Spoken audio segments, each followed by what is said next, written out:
Hi guys, welcome back. Today we're going to take a look at another bite-sized e.l.f. eyeshadow palette.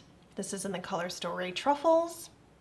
If you saw my recent cool tone palette ranking video, I mentioned Truffles in that video and realized that I don't actually have a dedicated video to this palette, unlike with my other bite-sized palettes. So here it is.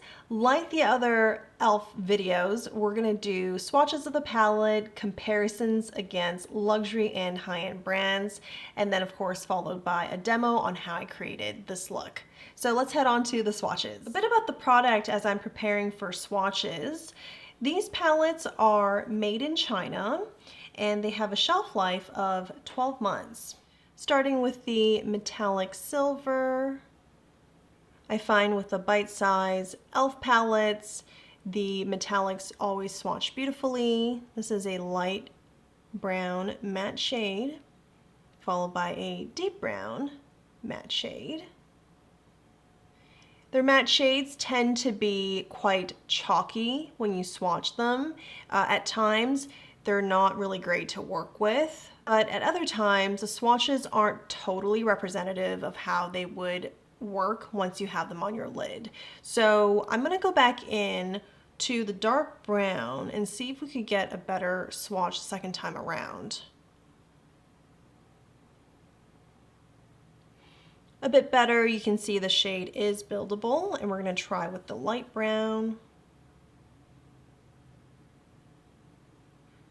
Light brown is a bit more difficult to get a better swatch, but it does show it is somewhat buildable, and that has been my experience during the demo when I created this look.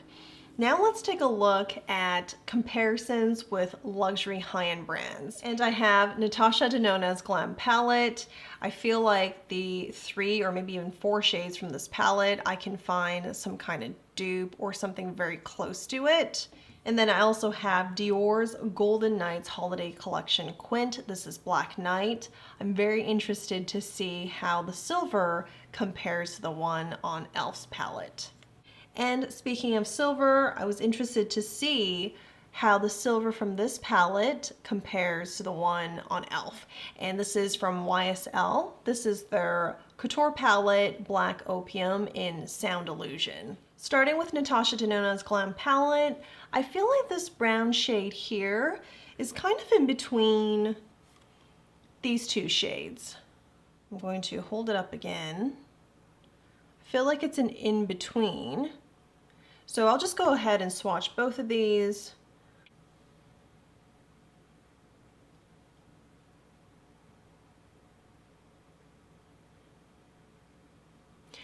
Natasha Denona eyeshadows swatch very smoothly. There's less chalkiness and not as much skipping. In fact, if I go in with a second application like I did with the e.l.f. palette, we're going to get a much more concentrated swatch.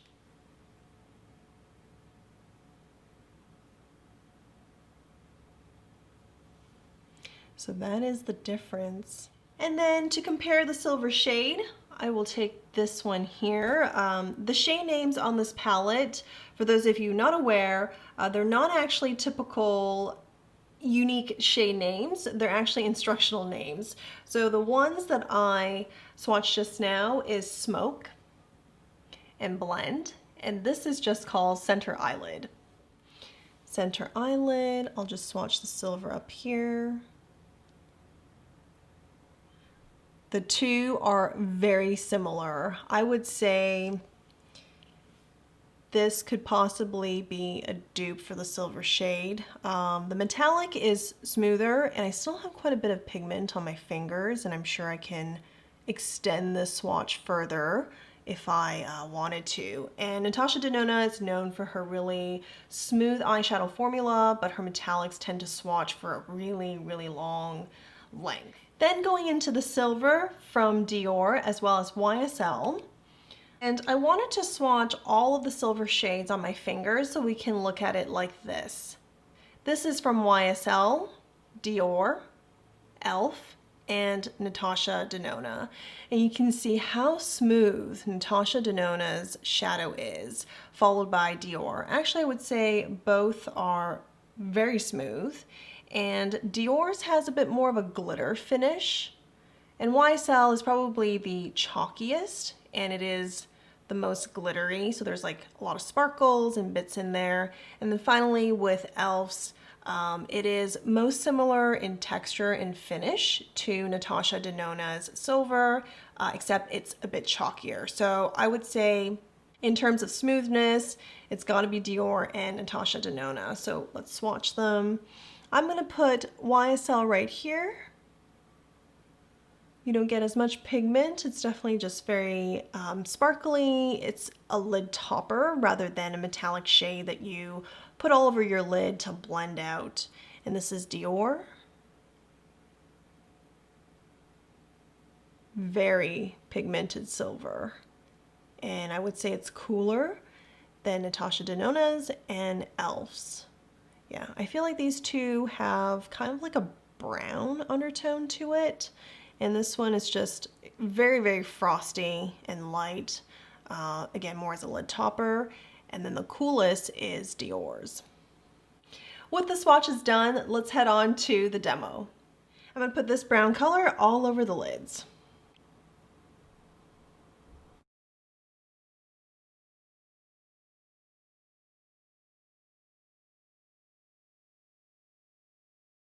Then we're adding this deep brown here on the outer corners and towards the center of the lids.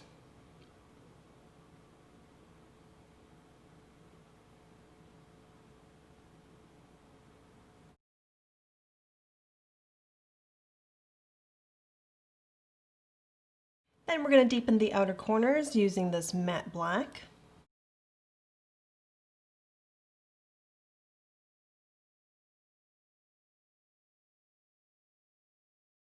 And then I'm going to go back into this light brown here, and we're going to buff out the outer corners and better blend the matte black in with the other shades.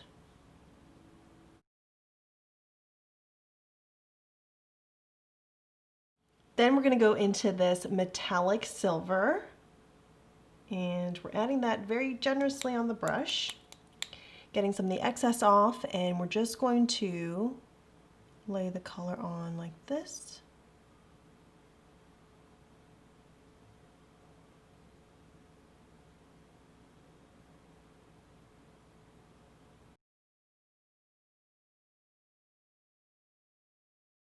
I'm going to add some brown back onto the right eye since some of the silver had covered it up. There you go. And then add some on this side. For under the eyes, I'm going to take the matte black, or what's left of it on this brush, and I'm just going to add that lightly under the lower lash line. So you get some definition there. I'm not looking for a really deep or concentrated tight line or anything. It's just to give you some definition. And then I'm going to take this brush, whatever is left on it of that deep matte brown, and we're gonna diffuse or mix the matte brown with the black and just soften that a bit more. So you've got some smokiness to go with your look. For blush, since we're using e.l.f.'s Bite Size eyeshadow palette, I just think it'd be very relevant and suitable to use their Bite Size Face Duo. And so I'm gonna go with a cool tone color. And because I've been really enjoying berry shades, we're gonna go with this one here. This is called Pomegranate. We'll apply the blush on first and then the highlighter.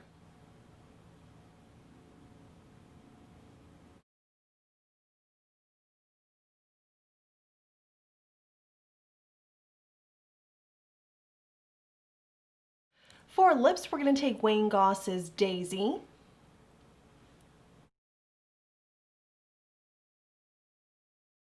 And then also taking Wayne Goss's lip gloss. This is in Hyacinth. We're going to top that onto Daisy.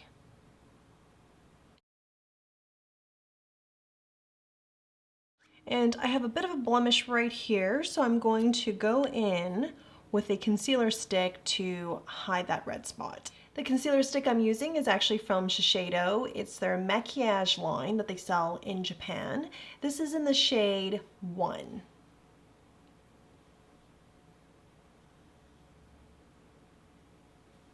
And then we're going to top that with a bit of loose powder. And that will help it stay in place. And this is the finished look.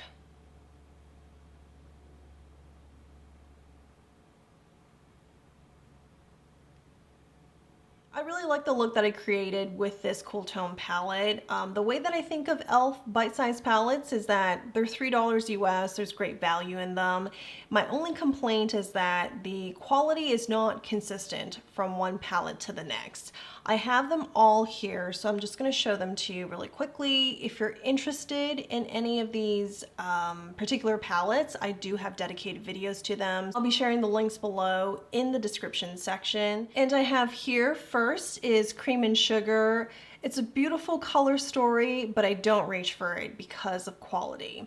These matte shades don't have much impact and they're quite chalky and they're not easy to build upon, unlike the Truffles palette. These metallics are fine, but this is a bit light for me. I'd probably just use this as like an inner corner highlight, brow bone highlight. So that kind of leaves a shade here that I can't do a lot with, just that one shade. So don't reach for this often because of quality. Another palette that I find I have very similar experience with is this one here. This is Berry Bad. And Berry Bad, I would say, is a touch better than Cream and Sugar, but you don't get these beautiful kind of pink and red and purple look with it that you think you might get just by looking at this. This is so pretty, but again, the shades are just not that pigmented, not that easy to build on. The metallics were easier to work with than the matte shades. The matte shades are quite chalky. You see what I mean? And they don't swatch very nicely. That kind of chalkiness makes it not that easy to work with on the lid. Now, I do want to talk about two palettes that I do enjoy very much from the Bite Size series. This is Pumpkin Pie and this is Jalapeno. I would say Pumpkin Pie is my favorite. It is the easiest to work with, pigmented shades, good to build upon, and you just get this really beautiful fall look, warm brown tones, leaps and bounds, better in quality than the Cream and Sugar. For those who enjoy green eyeshadow looks, colorful eyeshadow looks, I quite enjoy Jalapeno. Some issues with this deep matte shade here, but these two metallics are beautiful, very easy to work with, and I feel like it carries or it lifts these matte shades that aren't as easy to work with, so overall you can create some really nice looks with it. And I figure it's worth mentioning, I did have another bite-sized palette called Rosewater. I'll put a picture of it above, but I dropped that palette twice. My bad, and it shattered. So it was just too broken for me to keep because the shadows were falling all over the place. So I don't have that anymore in my collection. But Rosewater, same as Cream and Sugar in terms of quality. Really beautiful color story, but it's just difficult to work with. And because they're probably a little bit lighter, these shades, they don't really show up very well on my skin tone. So maybe if you do have either of the palettes or both, maybe you have a better experience with them than I did. So there you have it. That's my e.l.f. bite-sized palette review on the Color Story Truffles. In addition to the eyeshadow palettes, there are also the face duos that come with a blush and highlighter. Face duos are fairly nice. Quality is about the same as one of the mid-range eyeshadow palettes, but again, at $3 each, you get a lot of value out of them.